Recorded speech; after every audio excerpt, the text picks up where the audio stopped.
15. Bismillahirrahmanirrahim. Qala al-mu'allifu rahimahullah nafa'ana bihi wa bi ulumihi wa bi asrari bidaraini amin. An Ummi Salamata, dan riwayataken saking Ummi Salamah. Qalat dawuh sapa Ummi Salamah. Qala ing dawuh qala dawuh sapa Rasulullah sallallahu alaihi wasallam. Rasulullah alladzi yasrabu fi ina'il fiddah, ing dawuh alladzi yasrabu fi ina'il fiddah innama yusarjiru fi batnihi nar jahannam. Alladzi yasrabu utawi wong, alladzi utawi wong. Bismillahirrahmanirrahim. Qala Rasulullah sallallahu alaihi wasallam indahu alladzi yashrabu fi ina'il fiddah innama yujarjiru fi batnihi nar jahannam. Alladzi utawi wong yashrubu kang ngombe sapa alladzi ngombene mang fi ina'il fiddati ing dalem wadah kang saking perak. Iku innama yujarjiru angin pestine, iku innama yujarjiru angin pestine digelonggongi sapa alladzi fi batnihi ing dalem apa lambunge alladzi fi batnihi ing dalem wetenge alladzi naro jahannama yujarjiru naro jahannama ing neraka jahannam ing geni saking neraka jahannam. Muttafaqun alaih, utawi hadal hadis iku den sepakati apa alaihi ing atas hadis. Jadi hadis ini muttafaq alaih, artinya terdapat di dalam kitab Bukhari dan Muslim. Kedua ulama ini sepakat meriwayatkan hadis ini dari Ummi Salamah. Ummi Salamah ini adalah salah satu dari garwane Kanjeng Nabi, istri Rasulullah sallallahu alaihi wasallam. Ummi Salamah nami aslinya itu Hindun binti Umayyah Al-Qursiyah Al-Makhzumiyah. Jadi nama aslinya adalah Hindun. Ummi Salamah itu binti Umayyah dari kabilah Al-Makhzumiyah. Kabilah Al-Makhzumiyah ini terkenal yang wedoke itu ayu-ayu. Jadi terkenal ayu-ayu, tapi bukan Rasulullah itu kerabi Ummi Salamah karena ayunya, yang belum selesai. Tazawwajaha sita sanata arba'a minal hijrah. Jadi Rasulullah menikahi Ummi Salamah niki tahun 4 Hijriah. 4 Hijriah berarti sekitar Rasulullah pada waktu itu sudah umur 50-an ke atas. Ummi Salamah sudah 36-an. Menurut salah satu riwayat, Ummi Salamah ini meriwayatkan hadis dari Rasulullah sallallahu alaihi wasallam sebanyak 378 hadis.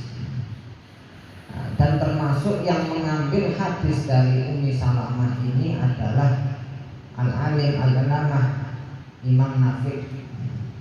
Imam Nafi' ini termasuk gurunya Imam Asy-Syafi'i, sanadnya begitu. Imam Nafi' dan Imam Ibnul Musayyab itu termasuk muridnya. Ummi Salamah ini meninggal dunia pada tahun 59 Hijriah. kira-kira umurnya pada waktu itu, pada waktu meninggal umur 84 tahun. Nah, termasuk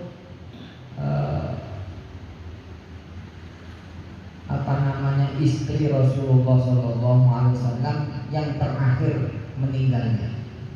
Dari keistri-istrinya Rasulullah yang paling akhir meninggal itu adalah Ummu Salamah. Wafat dimakamkan di Baqi'. Lahirnya di Mekah, wafatnya di kota Baqi', di Madinah. Ummi Salamah ini sebelum dinikahi Rasulullah SAW adalah suami dari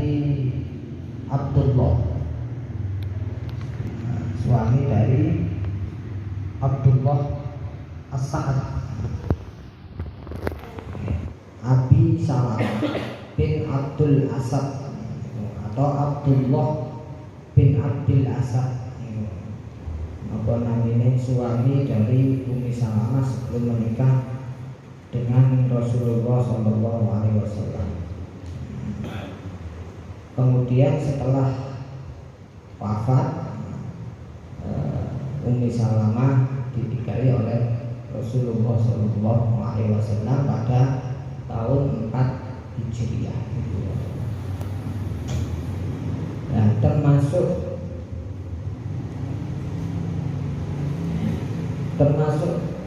setia aslinya Ummi Salamah ini dengan suaminya, yakni Abdullah Al-Asad. Pernah Ummi Salamah ini menanyai suaminya, "Mas, kalau saya meninggal, kira-kira sampai rabi mana atau mboten?"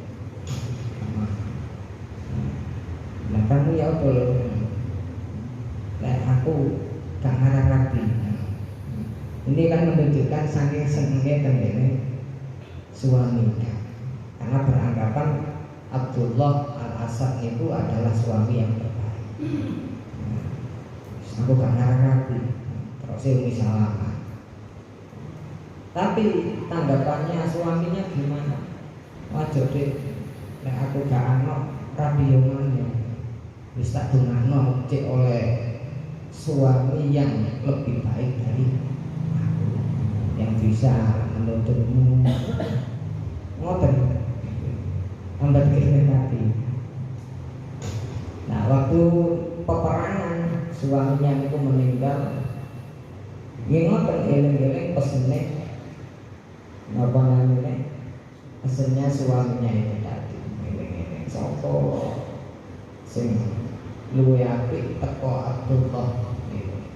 Abdullah Al-Asad atau Abi Usama itu.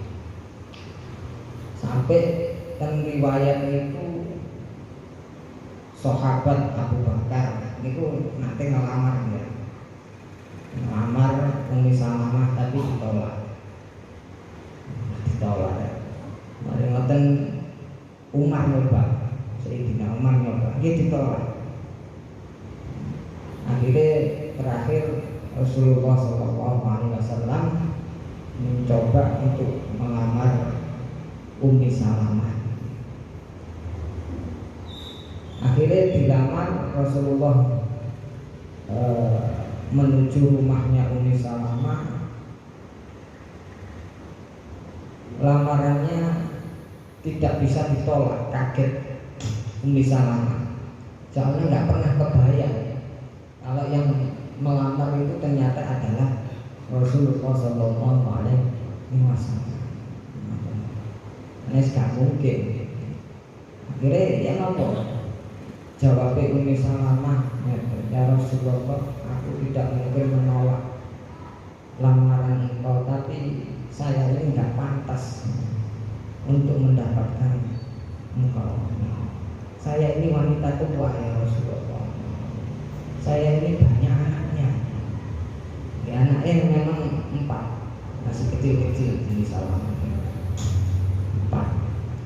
Dan termasuk Abdullah, terus Salamah iku yugane, terus Hindun, terus Umar iku yugane Ummi Salamah kali Abi Salamah. Terus jawabnya Rasulullah yang apa? Ketika Ummi Salamah berkata demikian, dijawab oleh Rasulullah, wahai Ummi Salamah, kalau kamu mengaku sudah tua, saya juga sudah tua. Pada waktu itu kan 50 lebih umurnya Rasulullah. Kalau kamu mengaku sudah punya anak banyak, kalau begitu aku jadikan semua anakmu itu seperti anakku sendiri. Kalau kamu pencemburu, terus kan pencemburu dari itu memiliki wong wedok sing cemburuan ya Rasulullah.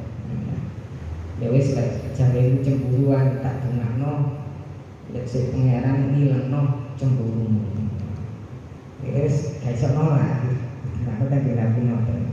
Nah, itu termasuk salah satu napa namine yang mendasari Rasulullah Shallallahu Alaihi Wasallam menikahi Ummi Salamah. Termasuk wanita yang sangat cerdas misalnya, terus cantik juga ya, termasuk dari kabilah Makhzum. Sampai-sampai Sayyidah Aisyah itu cemburu, pernah cemburu gara-gara Ummi Salamah, saking cantiknya. Nah, misalnya waktu ke Madinah itu banyak orang yang membicarakan kecantikan. Akhirnya Sayyidah Aisyah ini penasaran, ya apa sih Ummi Salamah ini? Delok. Tapi boten semerat. Nah, antara keduanya belum pernah ketemu. Wah, ternyata ya temenan ya. Wah, iya. Nah, semakin cemburu. Akhirnya lapor. Waduh, apa penggene istri Rasulullah yang lainnya, yakni Hafsah binti Umar itu. Memang sing raket kali Sayyidah Aisyah itu istri Rasulullah itu Hafsah. Jadi wonten apa kubu-kubuan antara sing paling raket karo gak raket. Jadi kon dateng dene Hafsah iki. Ya Hafsah ternyata Ummi Salamah itu wah temenan iki. Jare Ummi Hafsah ya apa? Wah, gak biasa ya. Itu lho wis tuwa. Mosok sik ya delok mana. Aku itu cemburu, makanya nanti ngono aku delok saingan itu oleh saingan. Akhirnya didelok mana iya. Bener memang apa namanya wis tuwa misalnya.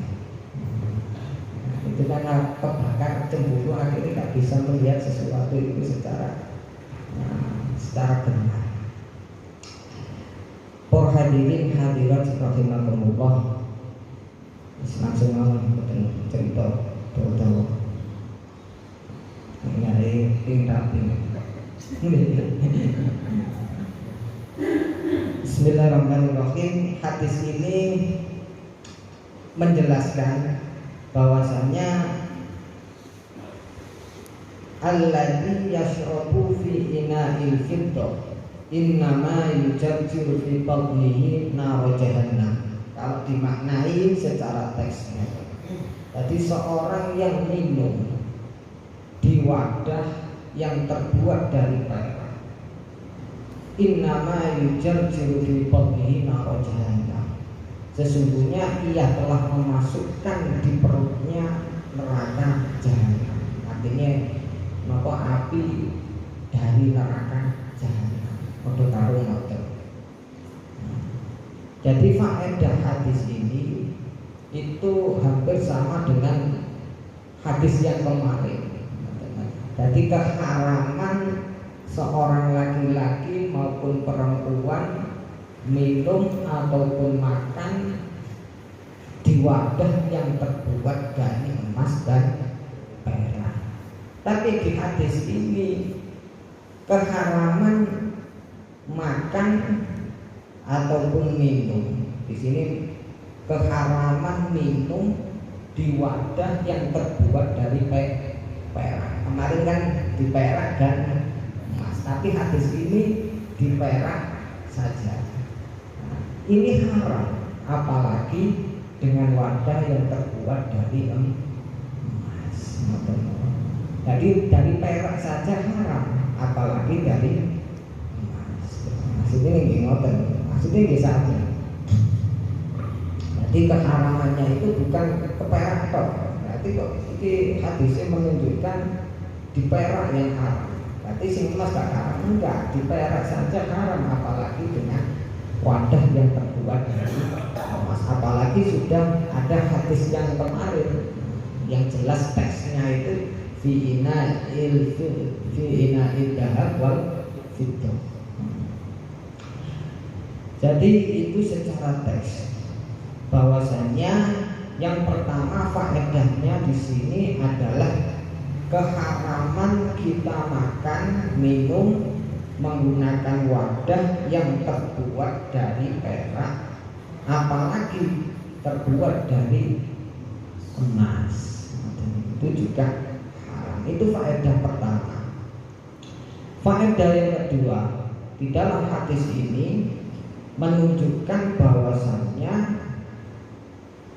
yang diharamkannya itu wadahnya, wadah yang terbuat dari emas dan perak, bukan keharaman makannya ataupun minumnya. Kalau makan dan minumnya tetap boleh halal.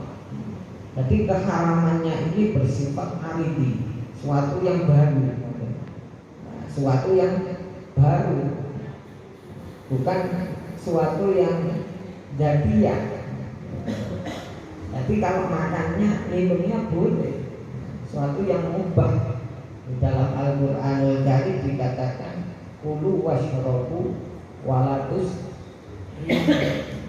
makanlah, minumlah, tapi jangan sampai kelewat batas.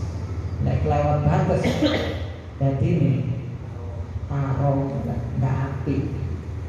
Ini apa mana sampai menimbulkan madharat, bisa sampai jadi makan juga bisa menimbulkan keharaman juga, minum juga menimbulkan keharaman. Aslinya suatu yang mubah, tapi kalau sudah melewati batas maka dikatakan di dalam Al-Quran walatus, jangan melewati batas.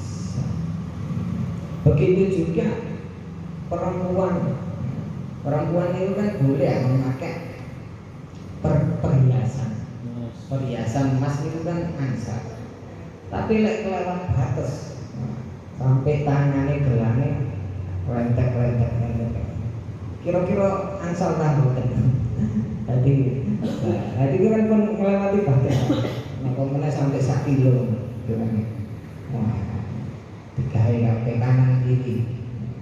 Nah, ini melewati batas. Juga jadinya hukumnya bukan halal lagi, bukan boleh lagi, tapi jadi hak. Kalau melewati batas. Begitu juga makan begitu. Kalau kita niati ibadah, minum diniati ibadah, ya jadi berpahala, jadi ibadah. Mangan diniati cek kuat sholat maghrib, cek kuat sholat bengi, cek kuat ngaji, cek kuat kerja yang bergaya nafkah. Itu termasuk dapat pahala. Jadi setiap nafas, setiap pekerjaan yang kita lakukan di dunia ini, kalau kita niati ibadah, maka akan bernilai ibadah. Jadi tergantung niatnya. Innamal a'malu binniyat. Jadi segala sesuatu tergantung pada niat kita. Kalau diniati baik, insya Allah mendapatkan pahala kebaikan. Padahal itu sesuatu yang mubah. Begitu juga perhiasan itu kita boleh memakai perhiasan perempuan. Tapi kalau melewati batas, itu tadi nggak diperbolehkan, haram akhirnya jadinya. Bahkan di dalam ulama itu kalau kelewat batas memakai perhiasan itu wajib zakat. Aslinya perhiasan itu kan teko bukti emas itu gak wajib zakat aslinya kalau dipakai. Terus gak melewati batas. Kalau kelewat batas maka itu dikatakan sebagai harta perniagaan, harta sing wajib disakati gitu. Jadi harta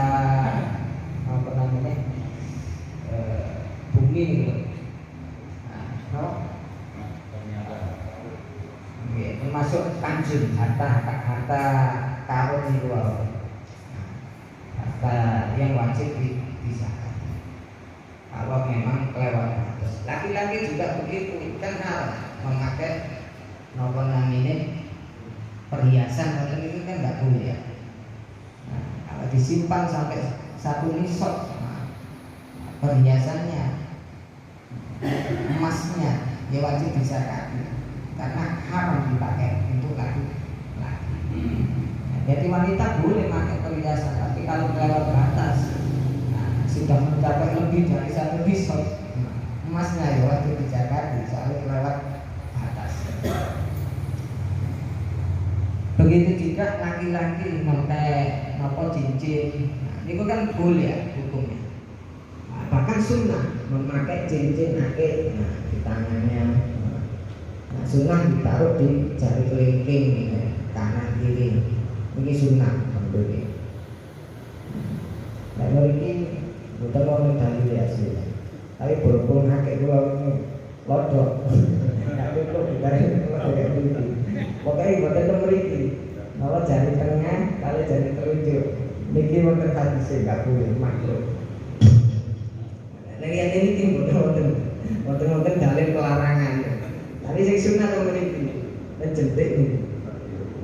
Kanan nomor kiri. Akhirnya kuatan buat kabel nomor.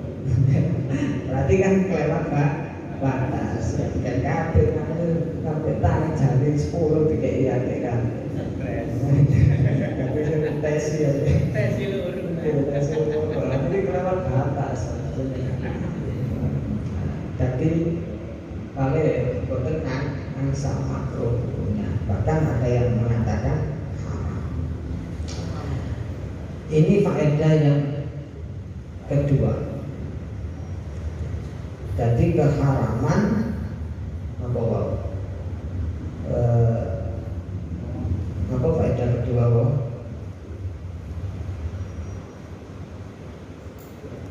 haramnya memakai wadah yang terbuat dari emas dan perak, tapi nggak haram makan dan minumnya. Artinya minumnya boleh, kalau wadahnya yang nggak boleh. Yang ketiga, di sini faedah dari hadis ini menunjukkan bahwasannya adanya siksa bagi orang yang melakukan maksiat. Makanya di situ kan dikatakan orang yang minum dengan wadah yang terbuat dari perak, nah itu orang itu berarti sudah memasukkan api neraka di dalam perutnya.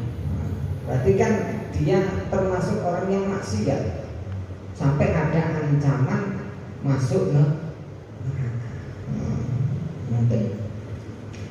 Jadi hadis ini menunjukkan juga adanya ancaman siksa bagi orang yang melakukan maksiat, yakni diancam dengan neraka jahanam kalau menggunakan wadah yang terbuat dari emas ataupun perak untuk minum dan bukan haram diancam tenggene neraka jahanam. Kalau memang boten taubat, lek taubat nggih wis kamalah dan balah. Jarene Kanjeng Nabi lah Orang yang tobat itu sebagaimana orang yang tidak punya dosa sama sekali. Wa tubu ilallahi jami'an ayyuhal mu'minuna la'allakum tuflihun. Mulai tobat ya otomatis nggak ada dosa sama sekali. Dalam hadis Nabi juga mengatakan at-taubatu tajlib ma qablah. Taubat itu bisa menghapus dosa-dosa sebelumnya. Meskipun dosanya sangat banyak, kayak parah pecah tetap aja bisa diampuni oleh Allah Subhanahu wa taala, kecuali dosa syirik, menyekutukan Allah itu tidak bisa diampuni. Itu bahaya dosa syirik. Dosa apa? Mencuri, zina, terus apa maneh?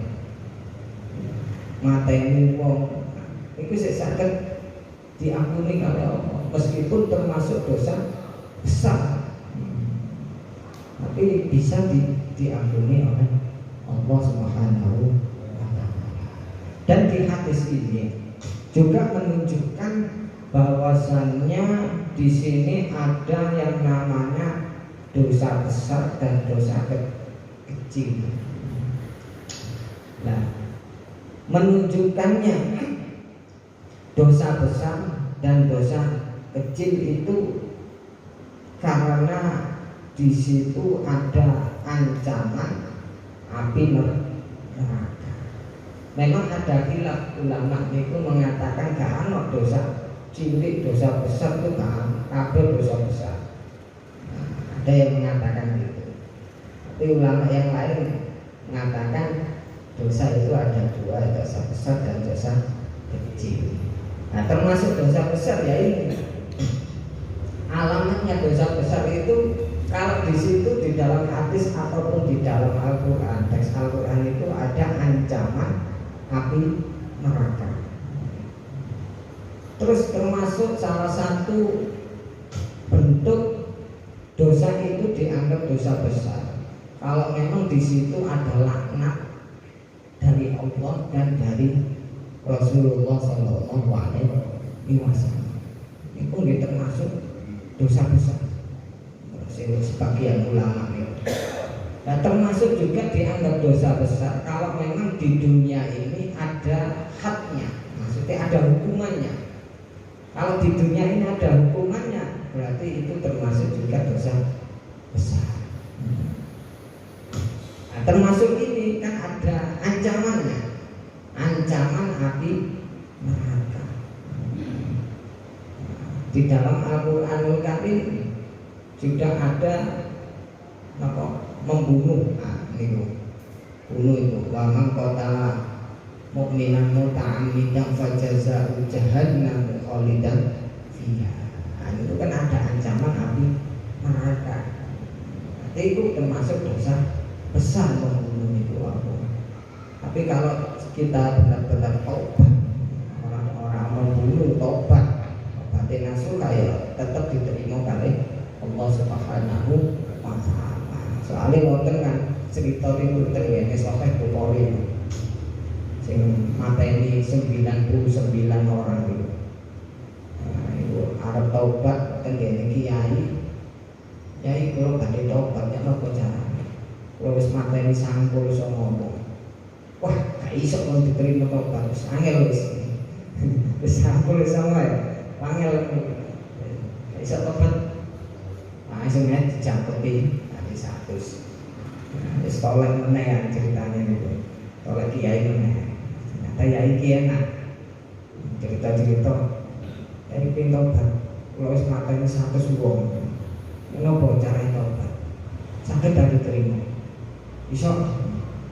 Pokoknya syaratnya aku kudu metu teko desa itu. Pindah nang desa sebelah kono. Iku wonge api-api ahli ibadah.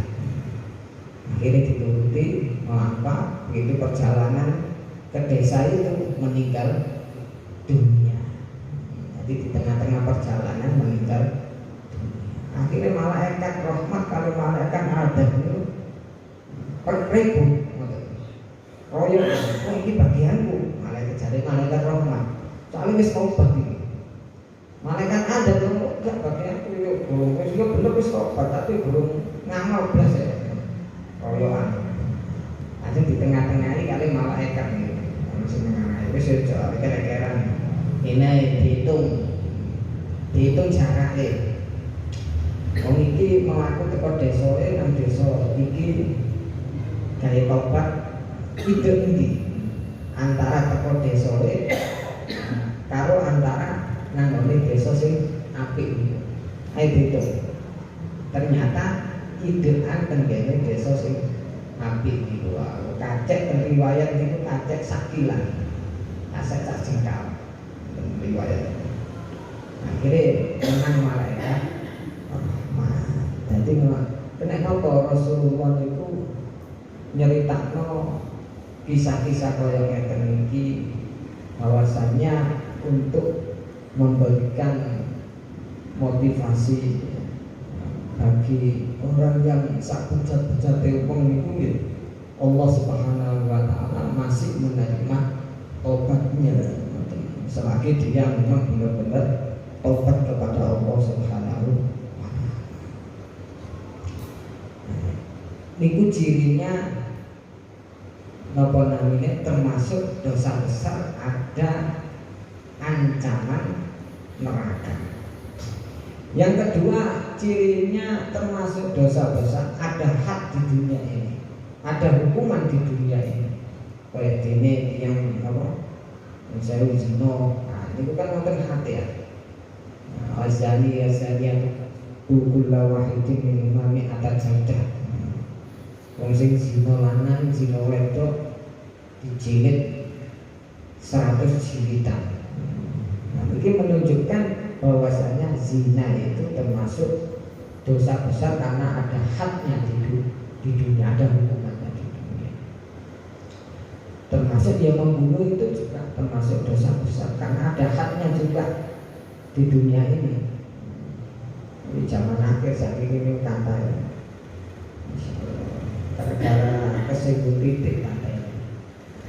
Masalah sepele pantai padahal dosa nih rusuk gede. Supporter mau bal-balan kalah supporter ngamuk sampai pantai. Zaman akhir kan jadi Kanjeng Nabi itu ngoten. Besok di akhir zaman itu akeh jaroh. Terus sahabat ini tanya, "Wa jarah ya Rasulullah?" Napa jarah itu?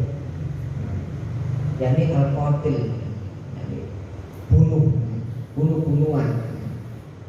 Sahabat ini bertanya, apakah kita orang Islam membunuh orang kafir ya Rasulullah? Bukan, tapi qatala ba'dukum ba'dha. Antara kalian itu saling bunuh-membunuh. Yani orang Islam membunuh orang Islam. Banyak. Ini termasuk di akhir zaman. Itu ciri akhir zaman. Para hadirin hadirat rahimakumullah, itu faedah yang ketiga nih, bahwasannya apa namanya siksa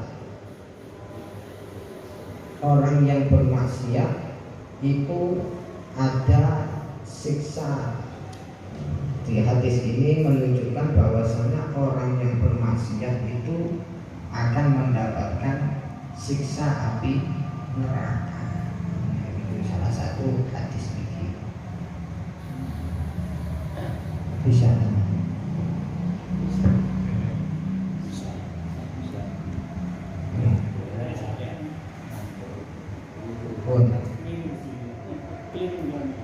Ini ada 3 faedah yang terdapat di dalam hadis ini.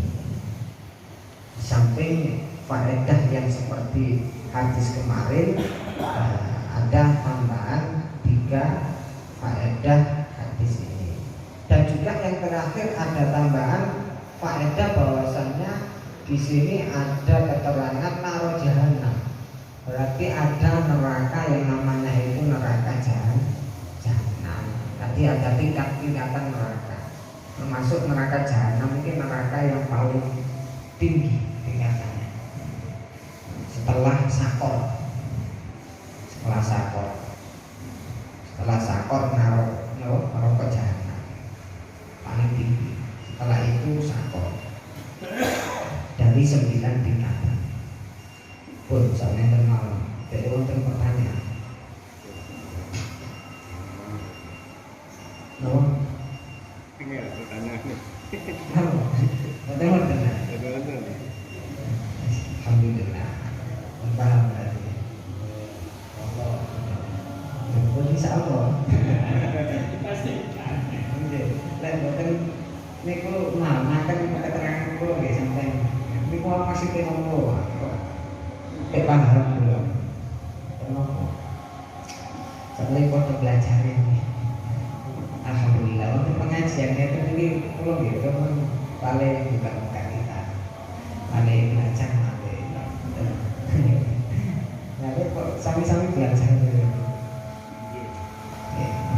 Bismillahirrahmanirrahim. Alhamdulillahirabbil alamin.